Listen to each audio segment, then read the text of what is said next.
Hi guys, this first example is actually from your assignment from today. So if I look here at this graph, I wanted to go over with you how we find our rate of change and our y-intercept from this graph.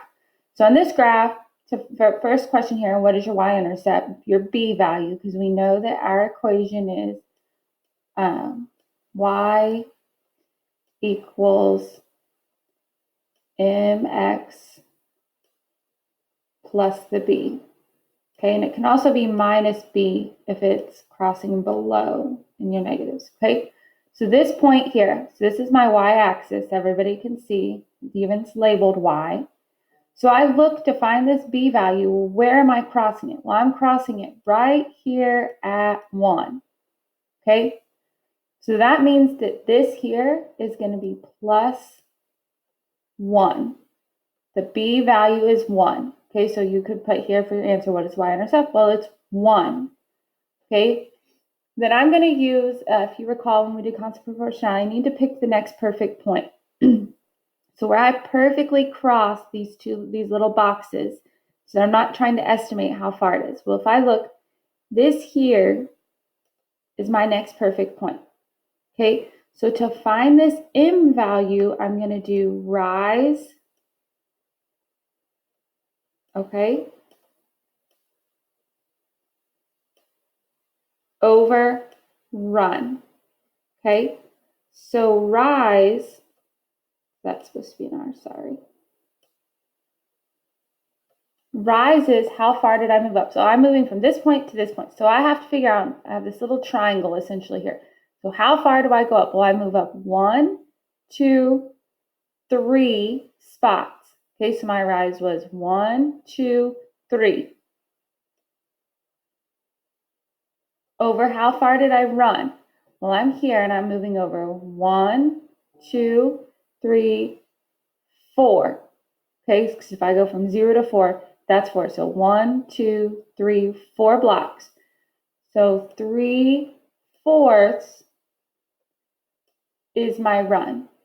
Okay, so this equation here would be y equals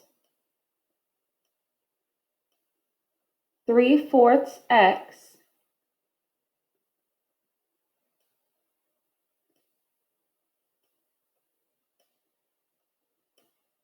sorry, that's supposed to be a 4. This pen's hard to write with. So 3/4 x plus 1.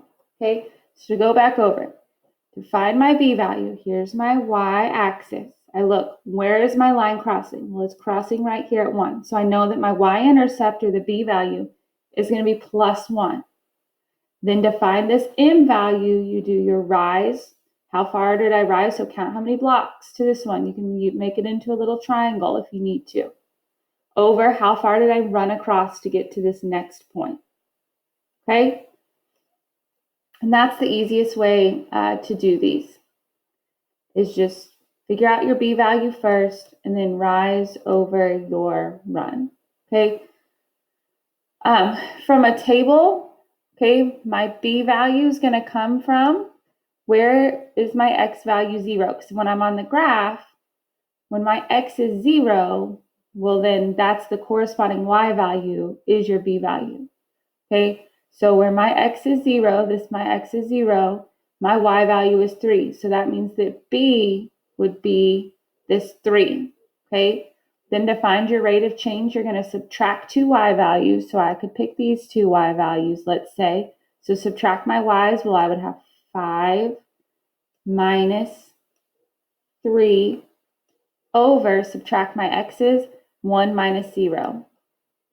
And this is how I get my rate of change from this. Then I would simplify this, so 5 minus 3 over 1 minus 0, and that would be my rate of change for this graph. Okay, so from a table, excuse me. So on this table, I know that the 0, 3, where my x is 0, that is my y-intercept. And I pick 2 points, subtract them, and that's going to get me my rate of change.